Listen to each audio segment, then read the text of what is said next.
Olá, bem-vindos ao Speed and Some Control. Hoje nós temos mais um programa aí da série que visa identificar, discutir, debater ou até ter tretas aí sobre as contradições de unir governança, compliance, ética, regulação, tecnologia, essa bagunça toda aí que a gente tem discutido semanalmente, com aquilo que está pegando, está mais acontecendo. Agradecer aí o pessoal da comunidade de governança e nova economia, GoNew, agradecer o pessoal da Gazeta do Povo, o portal Gas Conecta, os nossos apoiadores aí, a galera de Masters. Hoje a gente tem, além dos tradicionais aqui, companheiros dessa jornada, a gente tem dois super convidados ou mais, né? Então, primeiro eu vou apresentar aqui Guilherme Santana, de novo, lá direto do Vale. Tudo bem, Guilherme? Olá, Anderson, tudo bom? Beleza. Felipe, direto da China Fake, na verdade São Paulo, mas representando a camisa da China aí. Fala aí, Felipe, beleza? Olá, pessoal. Era para eu estar na China, o Covid me prendeu aqui no Brasil. Tava até com apartamento alugado lá. Olha só, hein, cara. O cara tem apartamento na China, é chique no último.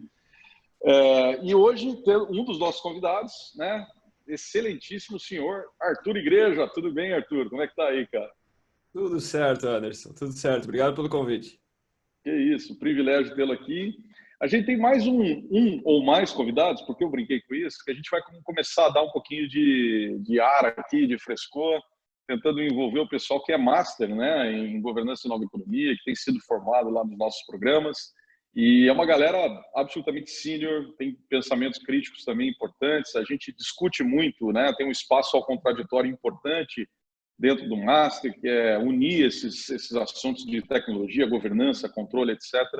Não é uma tarefa tão simples. Então, por isso que a gente vai começar a pedir umas ajudas. Se você quer participar, entre lá em www.gonew.co, nós vamos colocar um linkzinho lá para que você possa participar com a gente aqui, seja do Master ou também desse canal e desse programa aqui.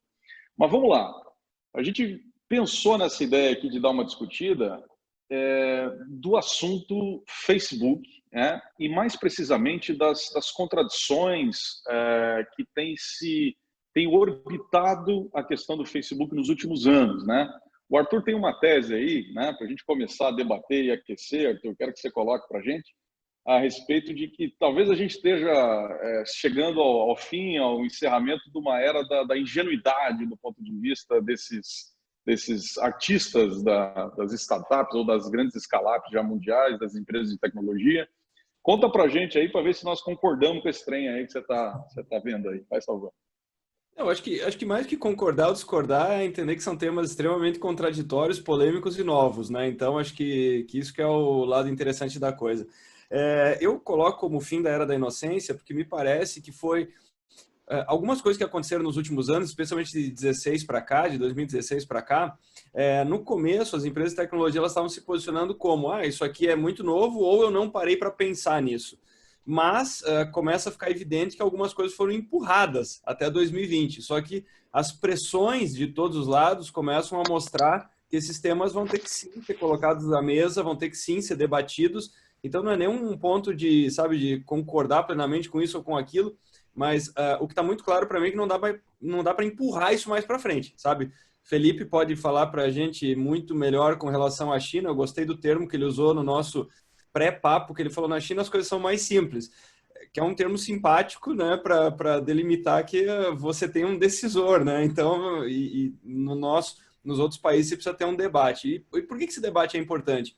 Porque no começo as empresas de tecnologia elas falaram: bom, eu não sou do mercado editorial, eu não sou um jornal, eu não sou um portal, eu não tenho um jornalista assinando, né? Então, quer dizer, tudo que vai parar num jornal, você tem nome, sobrenome, você tem...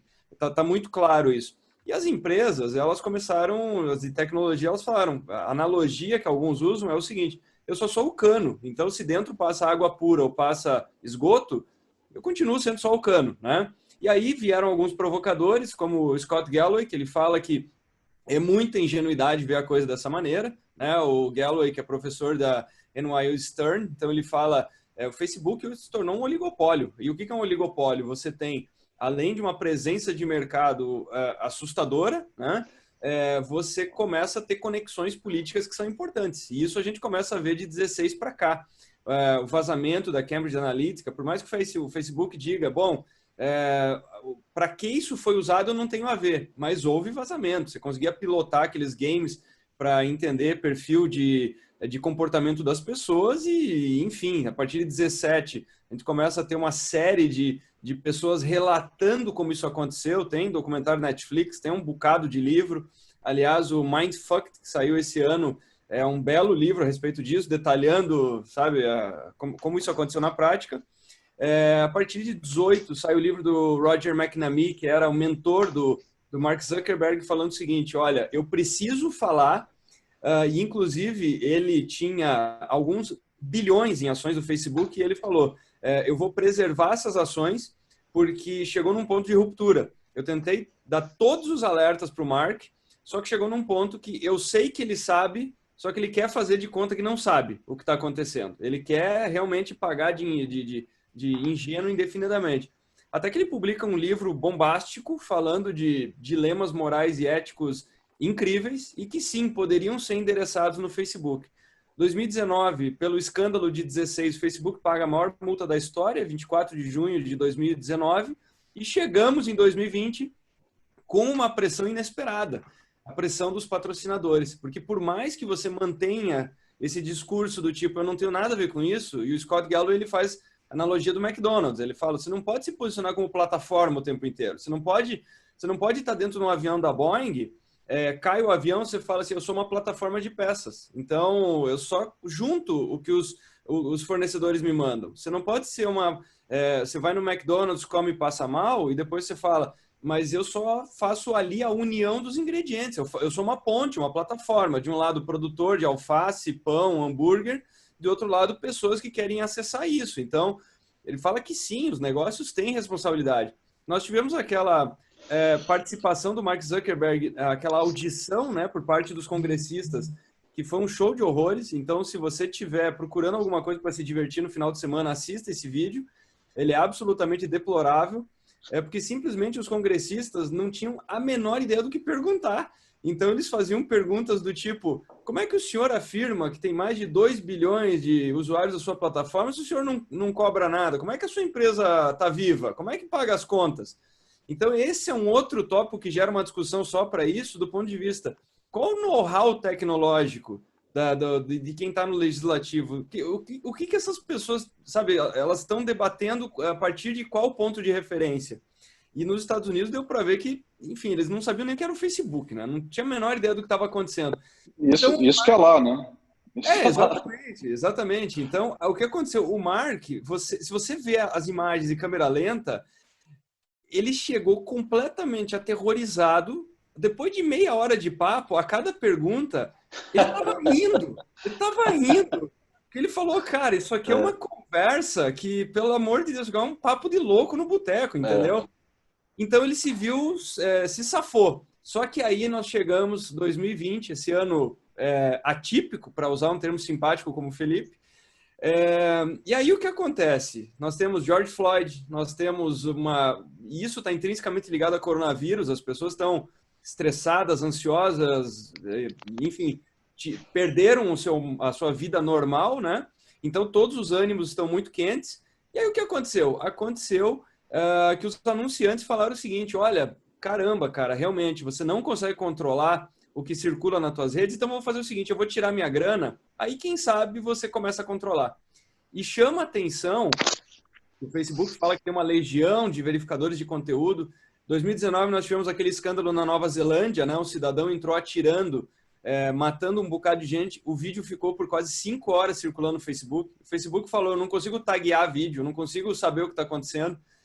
E chama atenção que, ao que tudo indica, Google e algumas outras empresas estão sendo um pouco mais felizes nessa identificação de conteúdo, aplicando filtros, né? E aí chega nesse momento 2020, que nós temos manifestações, sim, muito claras do ponto de vista do Twitter, e aí os anunciantes tiraram dinheiro e a decisão do Mark Zuckerberg foi curiosa, porque ele falou o seguinte, vou bater o pé, não vou mudar política nenhuma e essa turma vai voltar.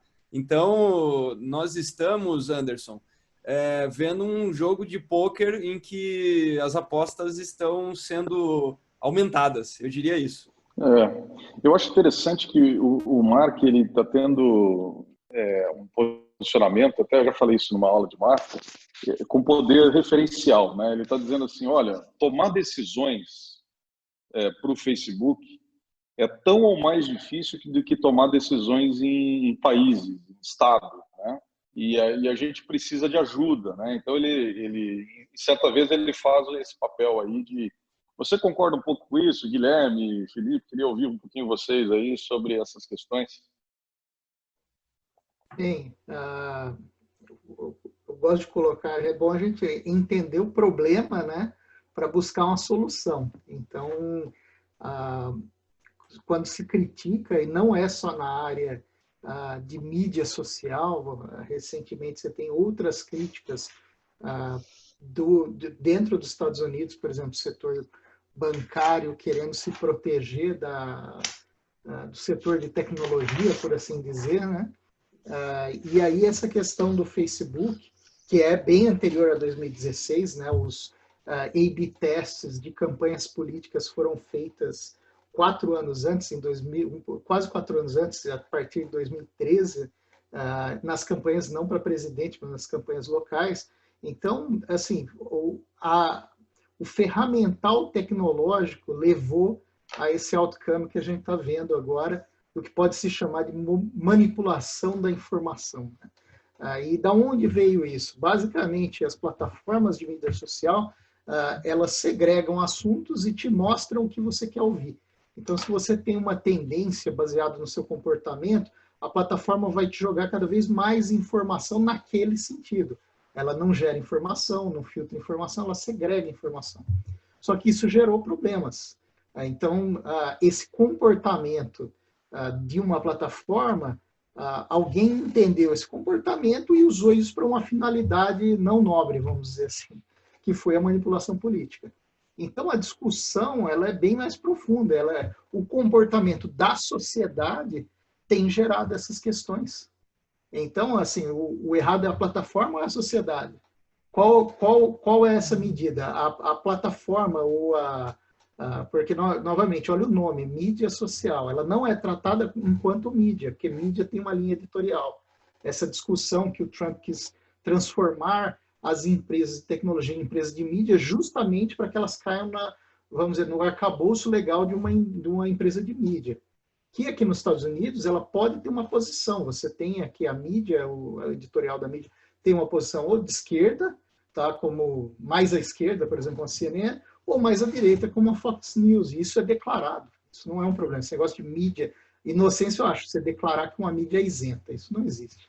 Isenção não existe, entendeu?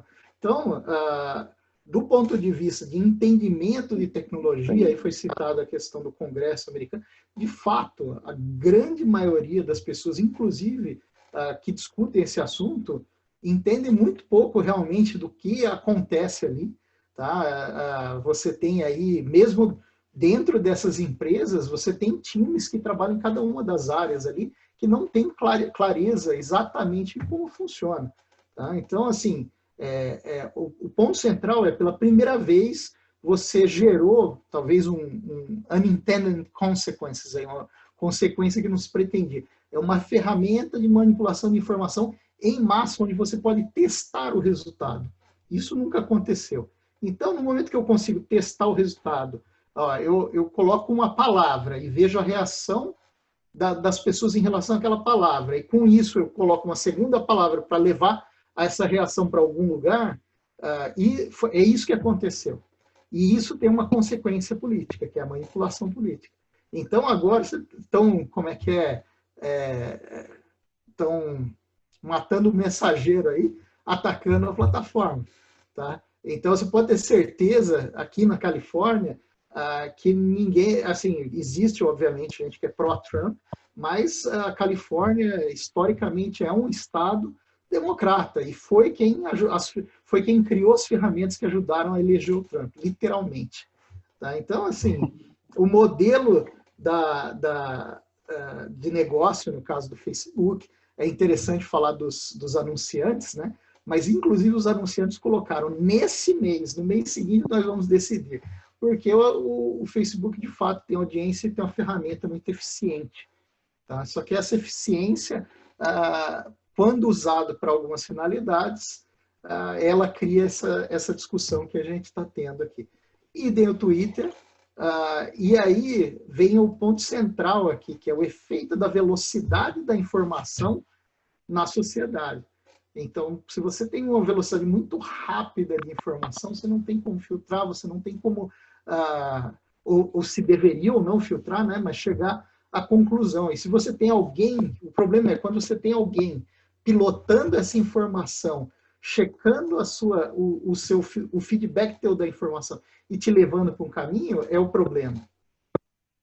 Então, assim, é uma discussão interessante, é uma discussão bastante complexa, você tem que entender os pontos de vista. Então, o pessoal falou, não, o Mark Zuckerberg é pró-Trump, ou o Jack é anti-Trump no Twitter. Na verdade, a complexidade das decisões, para uma vez que você toma uma decisão e implementa isso em escala, tá? Não tem uma pessoa olhando cada mensagem ali, pode ter consequências aí que não se pensou. Então, realmente, a complexidade é muito grande. Interessante. Felipe, o que você acha desse trem todo? Só que você está no mute aí, meu querido. Agora vocês me ouvem, né? Sim. Certo? Tem a frase famosa do Homem-Aranha, né? Com grandes poderes vem grandes responsabilidades. O Facebook ilustra muito bem, ele é uma rede social extremamente poderosa, tem 2 bilhões de usuários, influenciou eleições nos Estados Unidos, no Brasil, o plebiscito do Brexit também, né? Eu concordo com um dos tópicos que o Arthur tocou, citando um autor, de que não convence mais essa conversa de que nós somos apenas uma plataforma. Eu acho que quando você tem esse tamanho, essa musculatura, você é responsável também pelo tipo de informação que você está circulando.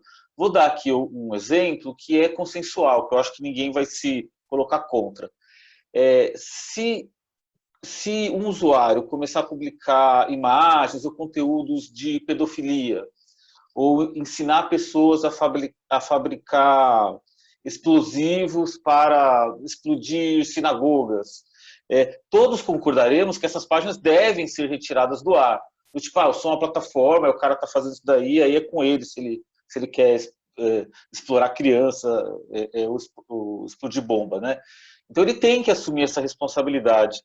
Eu não acho exatamente que a gente vive uma fase, no caso específico do Facebook, de perda da inocência, porque eu acho que o Facebook ele já nasceu envolvido em muitas acusações e controvérsias. Assim. Eu acho que ele nunca foi O Google tinha um slogan no começo que era Don't be evil, né? Não seja mal. O Zuckerberg sempre teve essa cara assim, meio de eu sou o geek. Tinha o cartão dele, lembra do cartãozinho The CEO Beach? Então ele foi logo no começo acusado de roubar a ideia dos irmãos Winklevoss, depois ele fez um movimento ali que diluiu as ações do Saverin. A origem do Facebook, o que é? O Zuckerberg toma fora da namorada, e aí ele fica bravo e vai para o quarto ali hackear a foto das meninas da faculdade para dar nota e tal. Então ele meio que a rede social vem vem com uma imagem com muita controvérsia. Agora, o tamanho que ele ficou, eu acho que neste momento, o pior momento do Facebook para mim é o caso, na época da Cambridge Analytica. Esse caso que o Arthur citou é patético, do depoimento dele na Câmara dos Deputados, né? Inclusive, o cara, como é que você sobrevive fazendo coisas grátis? Tipo, ele dá risada e fala assim, we run ads, sir. Tipo, né, nós rodamos anúncios assim. O cara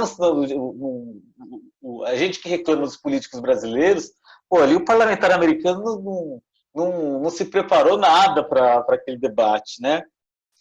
Mal comparando, o Google viveu um momento difícil assim também com a época do Orkut, que vocês lembram no Brasil, que o Ministério Público super pegava no pé. Teve uns malucos aqui no Brasil que usaram o Orkut para espalhar pedofilia e meio que o Google não se mexia, assim, ficava aquele conteúdo rodando.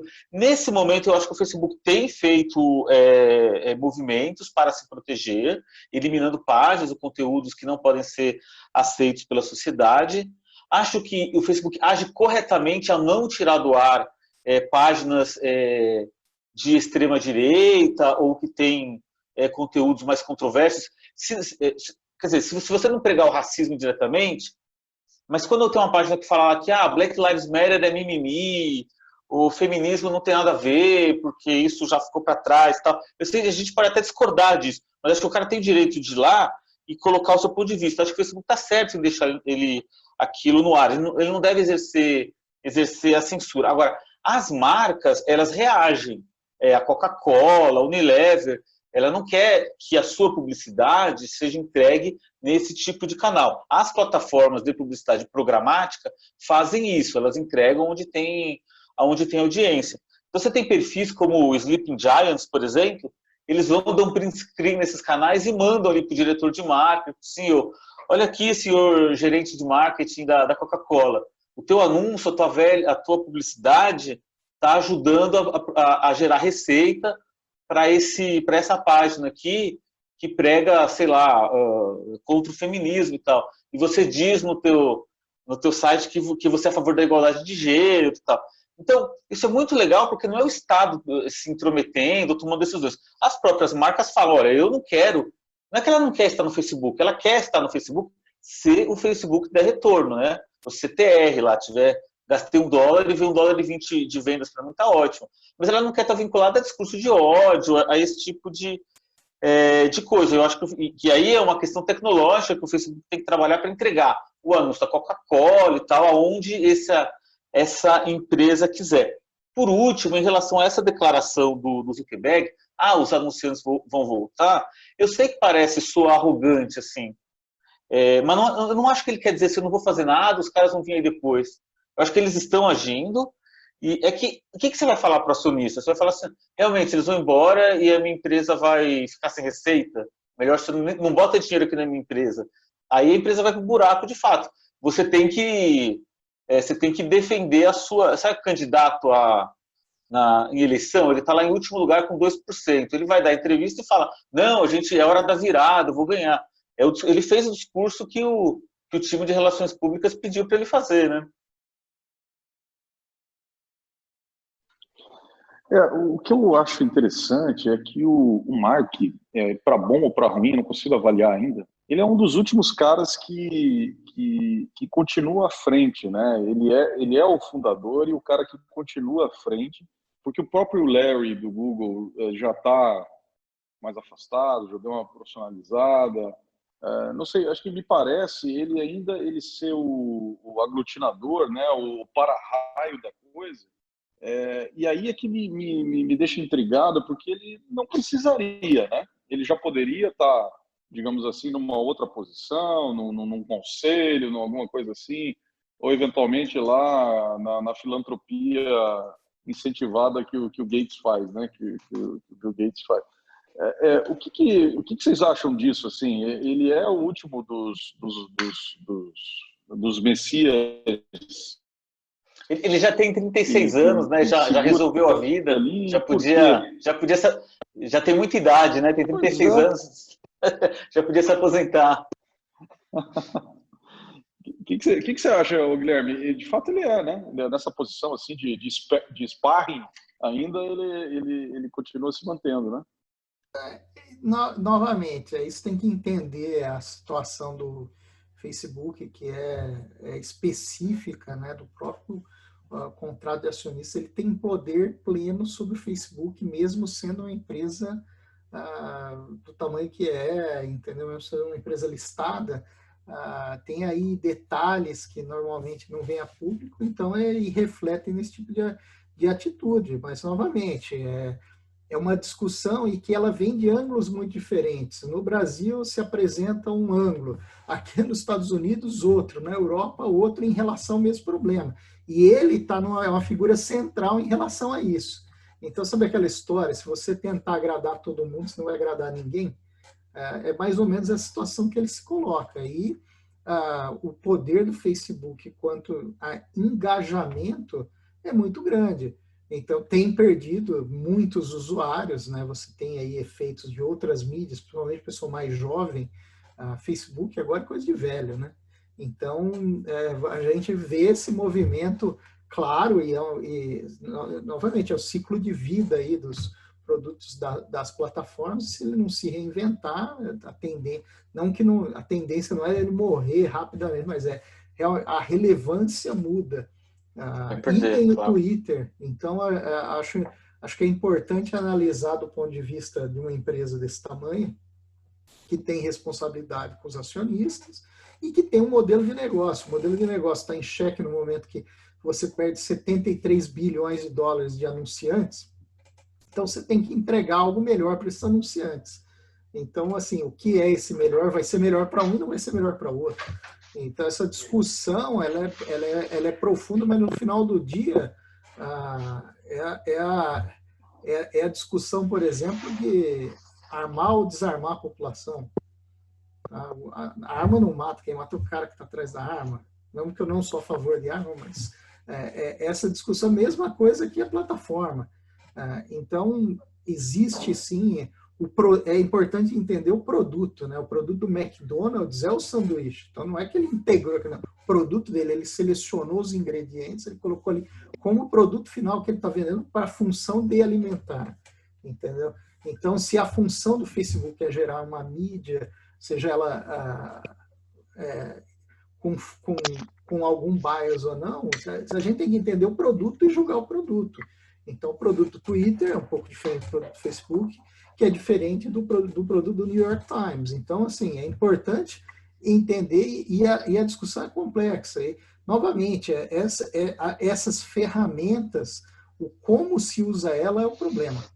Então, você criar políticas de uso é algo que eles podem fazer. E sempre serão atacadas.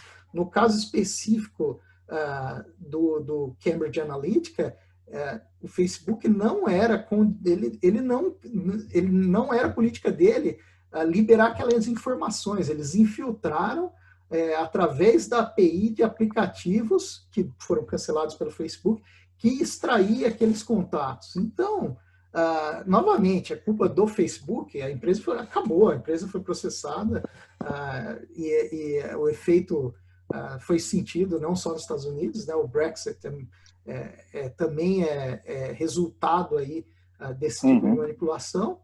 Então, é importante, quando julgar, entender isso. Eu acho que não existe, nunca houve período de inocência em nenhuma tecnologia, mas o foco realmente aqui no Silicon Valley é você criar eficiência, criar suas ferramentas. E muitas vezes você tem esse unintended consequences. Você tem não se buscou, o Facebook não nasceu para ser uma ferramenta de manipulação política e está sendo usado como tal. Entendeu? Então, é importante qualificar o problema para achar a solução, né?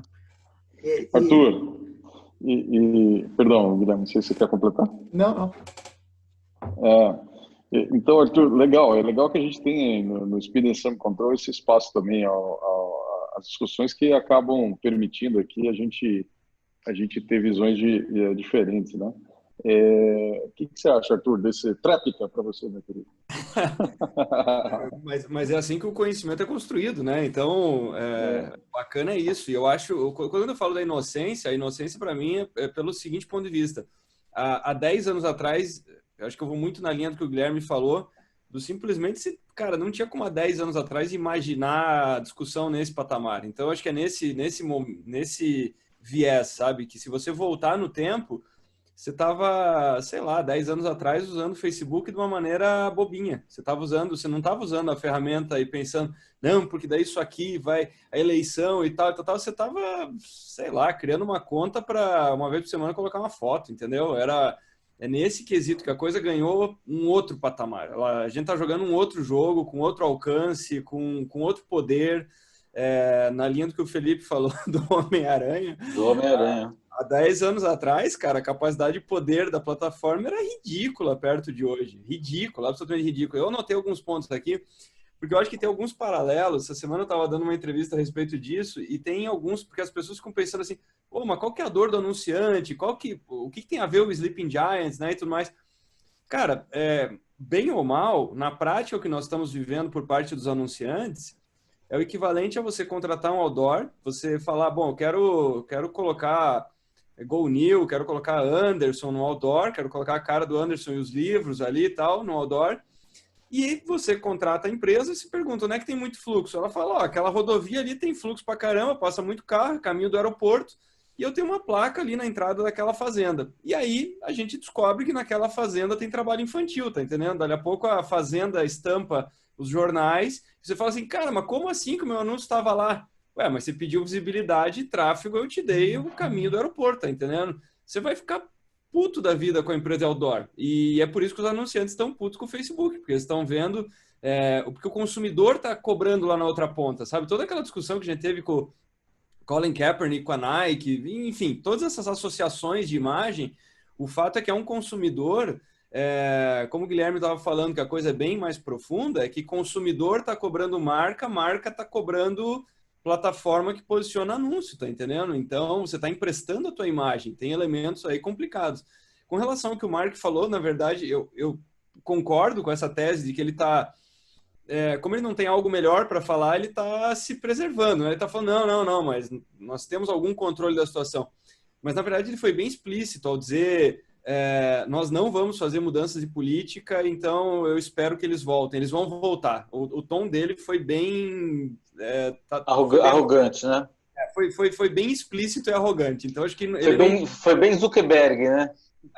E você falou um ponto muito, muito interessante que eu acho que conecta com o que o Anderson falou. O fato dele ser, talvez, o último personagem que você tem nome e sobrenome, essa personificação agrava essa crise, porque as outras elas se tornaram, sabe, ódio por CNPJ é uma coisa razoavelmente comum, né? Então, o pessoal fala, não gosto dessa empresa, não gosto daquela outra. O caso é que ali você tem uma pessoa, então eu acho que isso é pior para ele, pior para o Facebook, entende? E vai em direção ao que o Guilherme também falava, quando você tenta agradar todo mundo, talvez uma boa parte do dilema seja essa, porque as demandas em diferentes países, como a gente sabe, a moral é uma coisa muito particular de cada nação. Só que agora você tem um negócio que é muito maior que qualquer governo, né? Então, isso também é um outro fator que complica. Agora, uma coisa que eu coloquei aqui, que me parece que parte do desafio, não me parece que o caminho é simplesmente amanhã carimbar e falar assim, olha, é uma empresa de mídia. Tá entendendo? Eu acho que o caminho não é por aí. Agora, a dificuldade dessas primeiras ações para tentar corrigir o rumo, do tipo, eu derrubei uma página, e o ano passado essa discussão estava bem quente também, caíram algumas páginas. Então, de um lado, você está comunicando, estou fazendo algo a respeito. A coisa que não está plenamente clara é o seguinte, você consegue me estratificar objetivamente e publicamente quais foram os critérios? Essa parte eu não vejo que está bem resolvida, sabe? Então, quais foram os critérios que agora serão unânimes, que vão valer para todo mundo? E um ponto que o Felipe estava falando a respeito de discurso de ódio, até onde vai o mimimi, até onde você começa a pisar em territórios, sabe? É aquela coisa que muitos falam, né? O duro é quando você está pisando em territórios que é mais ou menos como pornografia, né? Aquela coisa assim, não, se eu olhar eu sei que é. Mas até você estabelecer os limites, estabelecer critérios muito objetivos, aí fica mais fácil você tomar medidas ou, enfim, ou classificar conteúdo na entrada, que é o que o Guilherme falava no começo. Peraí, eles não são produtores de conteúdo, né? Mas em algum momento você tem que ter alguma espécie de filtro. Só que é isso que eu digo que dá para ver que os filtros de direitos autorais, de tipo de conteúdo, dá para ver que a interface que você tem com o YouTube, com Google em geral, a coisa é um pouco mais afinada do que no Facebook. A coisa me parece um pouco mais propositalmente solta, sabe? Essa coisa de o que a pessoa pode escoar ali dentro. E eu acho que o Facebook, enquanto grupo, na verdade, hoje vive da inteligência que teve de fazer boas compras, né? Mas o fato de que a plataforma ela ainda tem muito mais cara... O Facebook hoje ele é muito mais parecido com o Orkut do que com o Instagram, né? Ele está muito mais para Orkut do que Instagram. Então o Facebook hoje só está de pé porque foi muito inteligente nas suas aquisições, nas suas cópias do Snapchat, agora do TikTok e tudo mais, na integração de novos recursos. Então, para a empresa ter perenidade, eu acho que sim, ela vai ter que dar algumas respostas a respeito disso. mas ela ainda não tem critérios objetivos. Na verdade, se você pegar 90% dos discursos do Mark, metade ele está provocando alguém e na outra metade ele está falando o seguinte: medidas serão tomadas. Então, eu não sei, eu acho que ele no final do dia, ele é um belo candidato a um cargo público, na verdade. Posso, eu não sei se a gente já está no laço do tempo. Eu queria fazer um paralelo com a China. Tá, eu queria fazer um paralelo com a China aqui, que é a minha praia. Assim, as redes sociais mais populares na China, para quem não está familiarizado, você tem o WeChat, que é um super app que tem uma linha chamada Momentos, que é um feed de rede social, mas ele integra pagamentos e também seria o equivalente ao WhatsApp, porque você troca mensagem. Uma segunda rede social, mais similar ao Twitter, porque ele tem controle do volume de caracteres, chamada Weibo, também muito popular entre as pessoas. Aliás, foi no Weibo que aquele oftalmologista de Wuhan faz a primeira denúncia de que estão aparecendo os casos de uma doença estranha aqui, e aí a polícia vai até ele e fala: cara, não fica dizendo isso aqui no Weibo porque você está espalhando rumores e assustando as pessoas, né? Depois tiveram que pedir desculpa, demitir o governador e tal, porque, na verdade, se eu tivessem ouvido na época certa, teriam diminuído muito mais o prejuízo que o Covid tem causado ao mundo. Tem outra regra, outra instituição política, que não há a mesma liberdade para a circulação de informação. Agora, alô? Oi, tá me ouvindo? Posso continuar? Por que eu citei esses casos? Assim, agora, mesmo a China sendo um país que controla tanto a informação, e até mandou a polícia conversar com o médico lá, a internet, ela por sua natureza, pela forma como ela foi construída, do ponto de vista tecnológico, dos nós de conexão, etc., ela é um ambiente de liberdade. Então, ela é um ambiente em que, por mais que o Ministério das Comunicações da China tente exercer controle, mesmo que o Zuckerberg faça todo esforço, dedicação para definir regras e exercer um controle, as pessoas encontrarão formas de utilizar as ferramentas e as brechas que existem nela para entregar o seu discurso. Ela é um espaço de liberdade, e aí voltando de novo aí a essa imagem do Homem-Aranha, a liberdade você pode ser o Homem-Aranha vermelho ou o Homem-Aranha preto, né? Você usa para o bem e para o mal, né? E não será possível evitar isso. Então, é bom, positivo que haja esse debate, que o Zuckerberg faça ali o esforço e os agentes regulatórios o pressionem para tal. Agora, a internet será esse ambiente em que abusos acontecerão. Existirão outros Steve Bannon, outras Cambridge Analytica, que vão descobrir formas ali de manipular os incautos para os seus interesses. Eu acho que o Anderson está travado. Muito bom. Muito bom, galera. Esse é o Speed and Some Control, com alguns travamentos e tal aqui, mas nós estamos sempre resilientes, né, com a internet. E eu queria super agradecer a Arthur Igreja, um grande cara, com visões sempre importantes, aí, nosso convidado do dia. A gente vai procurar criar esse espaço, ou recriar esse espaço para ser bem plural. Então, dá o teu alôzinho final aí, Arthur, por favor. Anderson, obrigado pelo convite, sempre um prazer estar aqui. Aprendi muito com o Guilherme, com o Felipe, contigo, como sempre. E fica o convite para quem me procurar aí, tem meu podcast no Spotify, em todas as plataformas, canal no YouTube, LinkedIn, conteúdo diário também. Então, mantemos esse contato aí nas redes, mas brigadão.